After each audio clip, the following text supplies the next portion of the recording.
racing around city streets at nearly 300 km per hour involves some serious skill, control, and even a bit of daring.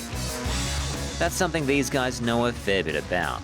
They're supercar drivers, and ahead of the Adelaide 500, they're giving school kids the opportunity to ask them how it's done. How did you become a professional supercar driver? For us, all of us started in go-karting, and then it's like any sport. You start, you do it very regularly, you get better and better at it. I did it because I loved it. I never looked at it as this is what's going to pay my bills when I'm older, but I wanted to keep racing for as long as I possibly could.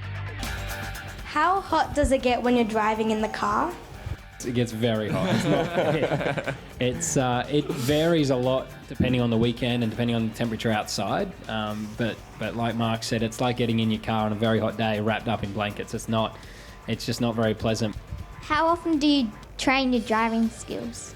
There's a lot of other things you can do off track, like computer games. There's a big simulator you sit in, which makes you feel like you're driving a car to a point. So yeah, other people have go-karts. Just all little bits and pieces that we try and do. And Van Gisbergen down the inside to the lead. What have you learned from the drivers today?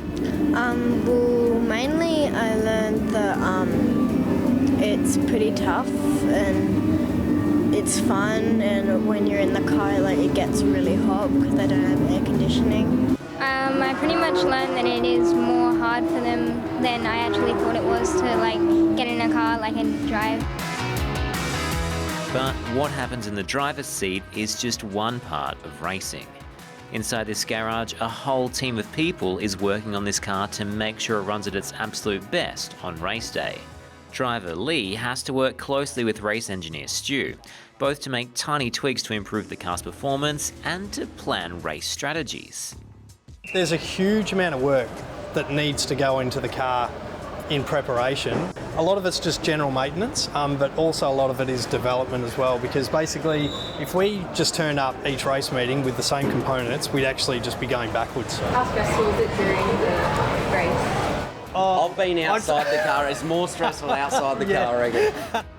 Yeah, I see these guys, they've got so much information to process at the one time. We do it also in the car, but at least we're concentrating on, just driving the car as quick as you can.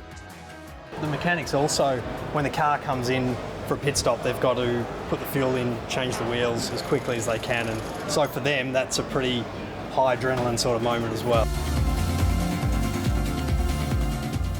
So it's definitely a team effort, and a chance for these guys to learn what it's like if they ever want to hit the track. I'm probably not going to race cars myself, but I just like watching it. I'd like to race. I'd like to see how I would go and like to try it.